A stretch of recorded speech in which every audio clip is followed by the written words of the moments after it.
Hello guys, pag-usapan lang natin ang breaking news. Ayon kasi sa bali-balita, viral, gwardyado talaga to the max si Kyla Estrada kay Daniel Padilla. Seryoso na ba si Daniel Padilla kay Kyla Estrada? At ano naman ang bali-balitang may blind item daw na si Daniel Padilla ay nakikipagbalikan kay Catherine. Baka nga naman kasi ang pilit pinag-uusapan ang patungkol umano sa binuksan ng ABS-CBN na bagong project ng Katniel. Yan ang malaking katanungan ng iba't ibang mga netizens. Yan kasi ang sarili nilang opinion. Kaya nga naman kasi napapag-usapan sina Daniel Padilla at Catherine Bernardo. Na alam niyo naman siguro sa nakikita ng iba, gwardyado na daw si Kyla Estrada ni Daniel Padilla. Na alam niyo naman siguro, nangyari na yan kay Alden Richard at Catherine Bernardo. Na talagang gwardyado na ni Alden Richard si Catherine Bernardo. At papaano na ang isang Daniel Padilla.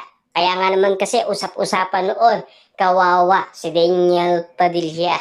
Pinagpalit ni Catherine Bernardo sa isang Alden Richard. Bukod sa mayaman na, gwapo na at gentleman pa. Yan ang ibig sabihin ng iba't ibang mga netizens, lalong-lalo na ang mga Dilul fans na Katden fans. Na sana ginawa yun ni na Alden Richard at Catherine Bernardo nang dahil sa kanilang project. Ang tanong, dahil may project nga naman kasi sina Kyla Estrada, Daniel Padilla, totoo na nga ba kaya ang pinapakita nilang kilig?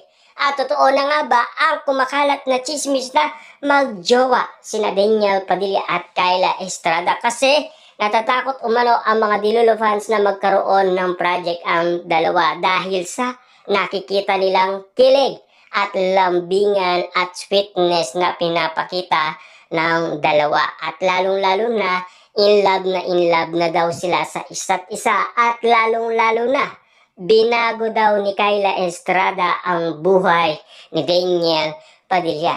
Katotohanan kaya yon? Dahil ba kagustuhan yon ni Daniel Padilla or kagustuhan yon ni Kyla Estrada? Kasi dalawang option ang pinag-uusapan nga naman kasi sa social media ng iba't ibang mga netizens. Pero para sa akin, si Daniel Padilla mismo ang gumawa nun. Kasi dahil sa pagmamahal niya kay Catherine Bernardo. Alam niyo naman siguro kung bakit siya nakikipagbalikan at kung bakit ayaw balikan ng isang Catherine Bernardo ang isang Daniel Padilla hanggat hindi siya nagbabago. Kaya nga naman kasi usap-usapan, nagbago na ang isang Daniel Padilla. Kaya nga naman kasi si Catherine Bernardo nagpaparamdam